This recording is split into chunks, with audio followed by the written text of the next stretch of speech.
Hi, it's Bumble. So I didn't take notes for this one. I could have, but I just decided not to. I watched this with my dad. That's kind of the reason I ended up watching this at all. He wanted to watch some of the Wes Anderson movies, like I mentioned in the last video. And I feel kind of bad because apparently this movie is on Tubi, and I didn't find out until I was googling something about it later, and then we ended up renting it on Amazon. We could have just watched on Tubi for free, and I didn't even know until it was too late. But I didn't mention it or anything. But yeah, this movie's on Tubi.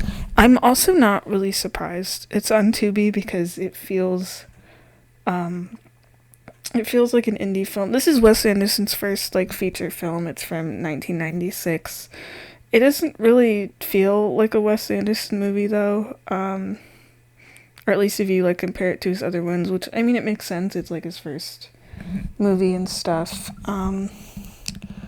I actually kind of forget that this is a Wes Anderson movie until I see like the ending of it, and it's like, oh yeah.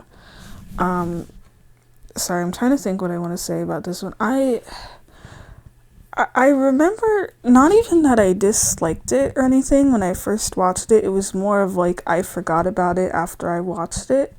And I still actually feel kind of the same after. This is actually my second time seeing this compared to with some of the other Wes Anderson movies where I've seen them at least like 3 or 4 times.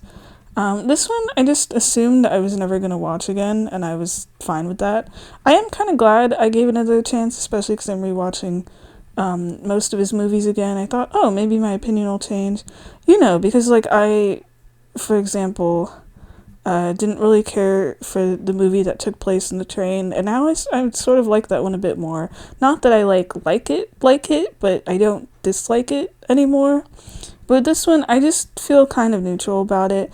There was like times in the movie where I was actually kind of having fun, but then there was other times I was just like, okay, I'm waiting for it to end already. It's kind of funny. I remember with the Wilson brothers, like there's three of them. Actually, all three of them are in this movie. But they're in like some of the early Wes Anderson movies and stuff. I especially only really remember Luke Wilson being in some of the early ones. I remember Owen in some of the other ones, and then they kind of just fade out of the Wes Anderson movies. Like the one other one I can think of, at least with Owen and Luke, is the Royal Tenenbaums, where like one of them's a main character and one of them's a side character. This is the only movie I can think of where they're both main characters, and it's actually kind of cool. This is also one of the ones that doesn't have Bill Murray. It kind of threw me off at first, but I forgot that he like first shows up in Rushmore. So this is a movie. It's about. I thought it was about three brothers. Actually, all the three main characters. Only two of them are the Wilson brothers. The third Wilson brother is also in this, but he's like a side character whose name's Future Man for some reason.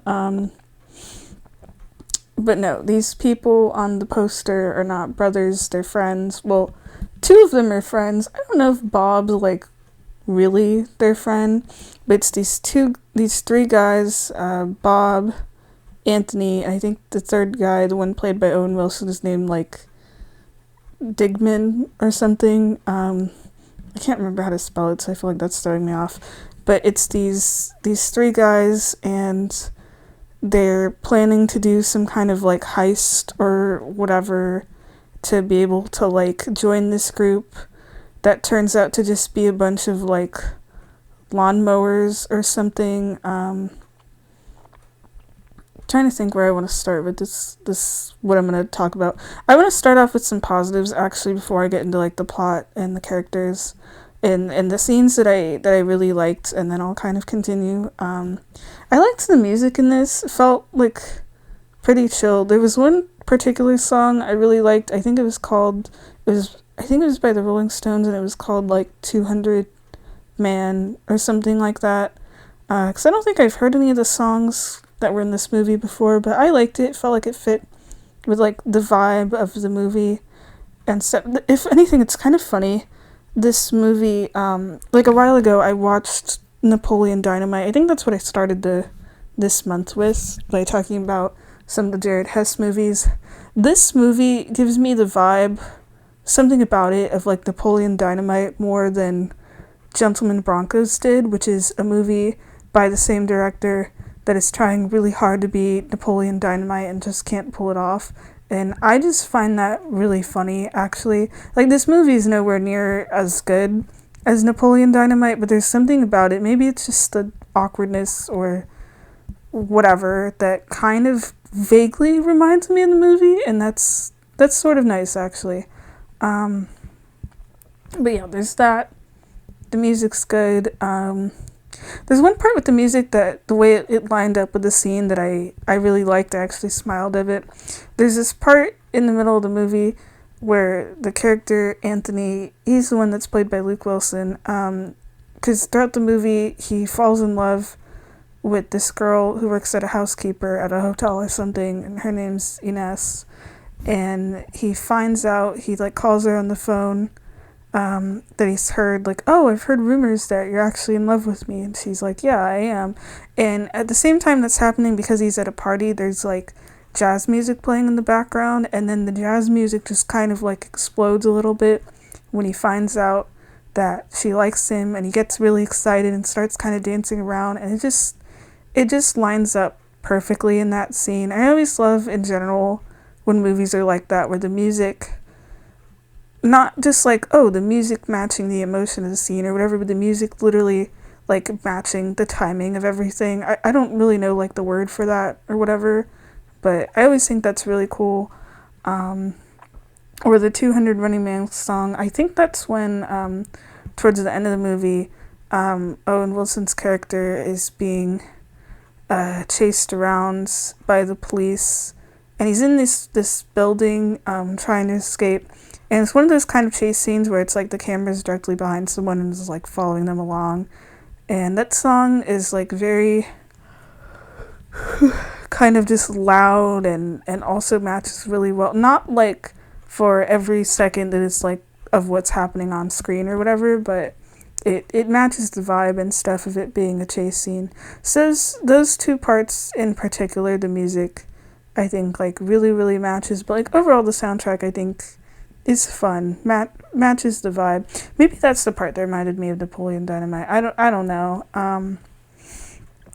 Let me think. What else? This movie's kind of funny. Not like haha funny where you laugh at it out loud or anything, but it's kind of funny. I think because the characters can just kind of be idiots sometimes, especially Digman. Like at the beginning of the movie, Anthony is in this mental hospital, I guess, and it's a voluntary one, so he's able to just check out whenever.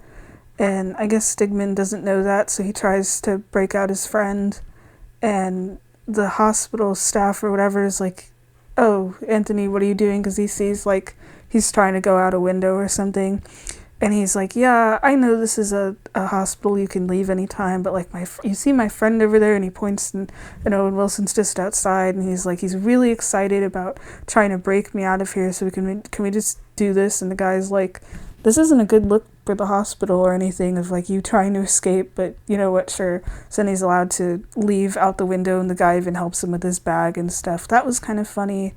There's this whole heist scene that happens at the end. It's like the climax of the movie, and the whole scene is really funny. My dad and I were kind of laughing at it just because it's completely ridiculous. Like it's it's the main characters, they've never broken into anything before, not like properly or whatever, or like staged a heist. They're just kind of like winging it, even though they have a plan. The plan ends up going wrong. Everything just kind of goes wrong.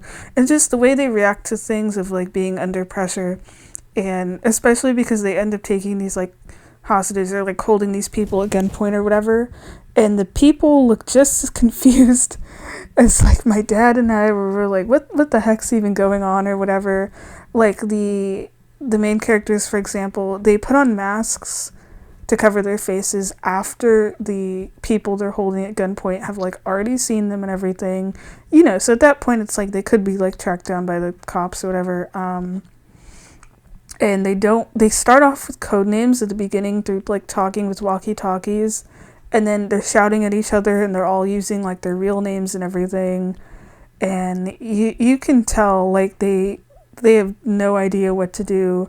Like they even end up finding the safe that they're trying to break into, and then it turns out the guy whose entire job was like to break into the safe actually has like no idea how to do it, and did not think to mention about that at all.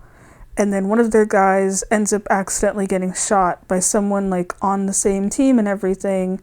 And then they end up having to go back into the building to rescue him, or at least Owen Wilson's character does, and that's what ends up getting him caught by the police. And then there's a part I'm forgetting. Oh, they end up using a smoke thing to try, like a smoke bomb, to try to escape. But then they don't even try to leave. I mean, I think at that point it was because their friend was shot, but also they're literally just standing around arguing, and there's all this smoke. And that's what ends up getting them screwed over, actually, is the smoke ends up triggering the fire alarm. So then that summons like the police and the fire trucks or whatever, and then they have to like get out of the building. It's just so ridiculous, and how things keep going wrong, and how these people are kind of idiots in that sense of not really knowing what to do, and making like dumb decisions, that it's just almost comical. And that was like the funniest part of the movie. If anything, I don't even feel bad for any of them. Not like they all deserve to like go to jail or get caught. I think only really Digman did. And it is sort of nice in that way that he's the only one that ends up getting arrested and stuff. And everyone else ends up fine, you know. And plus it turns out the group got like double crossed anyway, because like the guy that sent them in to do the heist ends up just robbing one of their houses while they're gone doing the heist, and he like gets away with it and everything because he pretends to be a moving truck person or whatever. But yeah, Owen Wilson's character Digman, this is like, it's funny. I literally had just watched the Darjeeling Limited like a couple days ago, like literally this week, and I hated Owen Wilson's character, and I wanted to punch him in the face. And then in this movie, I hated Owen Wilson's character, and I wanted to punch him in the face. And somebody actually does punch him in the face in this one, so that was pretty nice. I mean, actually, wait, I think that also happens in the other movie too. But here it happens where a guy is like mad at him and just punches him in the face, and I literally cheered. I was like, yeah.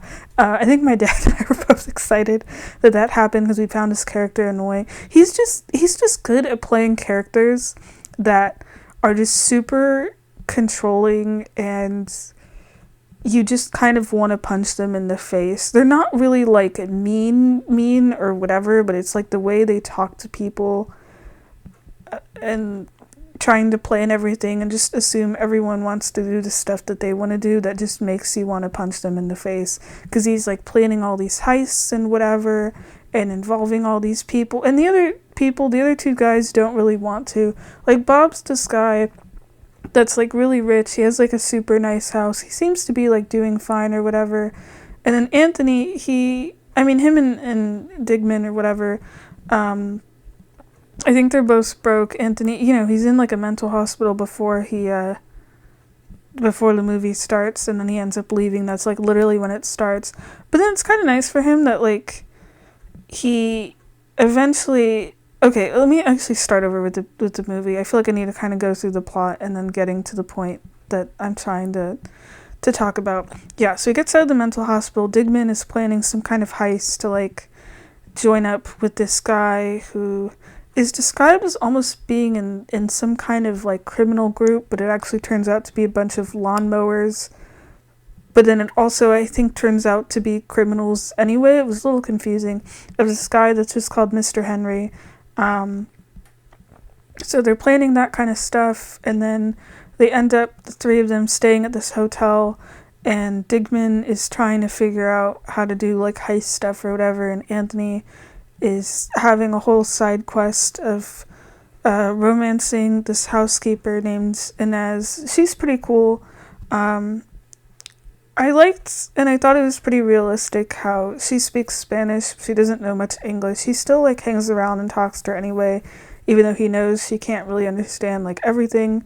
she's saying, I felt bad for this other guy that works there. His name's Rocky, who ends up having to like translate everything. And sometimes he just wants to do like his job or whatever, and he'll have like a lot of work. And Anthony's like, no, you have to like help me translate and stuff. But he's like a nice enough guy to do it anyway. But their stuff was nice that they end up falling in love and then together at the end. I kind of thought once the characters left the hotel that Inez and Anthony weren't going to see each other again, but they do, so that was pretty cool. That was the party scene that I mentioned where because it's funny, Digman is told through a translation thing with like Rocky and it's kind of obvious, but I guess not obvious to Digman, of like to tell, and it was like, tell Anthony I love him, and Digman thought, oh, that's weird that you're saying that, Rocky, but it's supposed to be that it's Inez wanting to say that to Anthony. And at first I thought, like, why didn't Digman ever tell Anthony? Is he just trying to like not let him know so that he participates in the heist they're gonna do soon or whatever? Is he just being an asshole? But no, it turns out he legitimately misunderstood, and he like casually mentions it, and then Anthony, he understands immediately. It's like a translating thing, and then goes to call Inez, and he calls like every single room in the hotel and stuff until he reaches her, and then they end up getting together and stuff. They stay in the hotel for like quite a while. Eventually Bob, it's not really their choice though, eventually Bob ends up leaving. Bob's like, he's on the poster and stuff, and he's part of their group, but he's not like really, really a main character. He feels more like a side character. I feel like the story is mostly about just like Anthony and Digman, but it feels like Anthony's supposed to be like the true main character, But I do like that it's just him and Digman when they're in the hotel, like for most of the movie. But yeah, Bob ends up taking his car. It's kind of funny the way it's worded, where Digman is trying to tell Anthony, and he's like, Bob stole his car or whatever. Like, he's trying to say like Bob's gone, he took his car and drove away, but he words it as Bob stole his car, because it is Bob's car. He has every right to leave. He didn't want to be part of any heists anyway. But that wording of it was just kind of funny to me. But he ends up leaving them, and then it's just them at the hotel with hanging out with Inez. Like, at least Anthony's having a good time where he's like hanging out with Inez, and meanwhile, Digman is just like trying to figure out how to get the hell out of there and planning the heist stuff and whatever. That is also kind of the point in the movie where I was getting a bit bored. I think it kind of picks up once they end up leaving. They have this really cool, confrontation scene that I like, where there's like two of them. There's like one where Bob ends up punching Digman in the face. I already mentioned about that part, but there's another one, I think, where it's just Digman and Anthony, and they had like hot-wired this car, and the car breaks down, so they're stranded in the middle of nowhere, and Anthony's just like, you know what, we're broke, let's just go home, and Digman is like, no, we can't go home, we have to like hitch a ride and get to the next town and whatever, and just kind of being almost oblivious, or not oblivious, but like denying their whole situation. Digman's one of those sort of characters that like tries to pretend to be really confident, but is using that to hide that he's like kind of a loser. I feel like loser is too strong a word, I don't know. Where he's like fired from this job that he had, and everyone just kind of feels sorry for him but doesn't really want him to know, and he's trying so hard to be able to do all this like criminal stuff and heists and whatever and stealing things because he wants to be accepted by like Mr. Henry's group, and Mr. Henry, I guess, does eventually let him join, but it's only because he feels sorry for him. You almost feel sorry for Digman in a way. But anyway, him and Anthony end up like stranded in the middle of the road, and they get into an argument, and they part ways from there, and they go down some like different life paths. But I liked their argument scene, though I did get kind of startled because there's a part of it, like the end of it, where Anthony is like, I think on the ground or something, and Digman is over him, and he's holding this like screwdriver, and then suddenly, without like saying anything,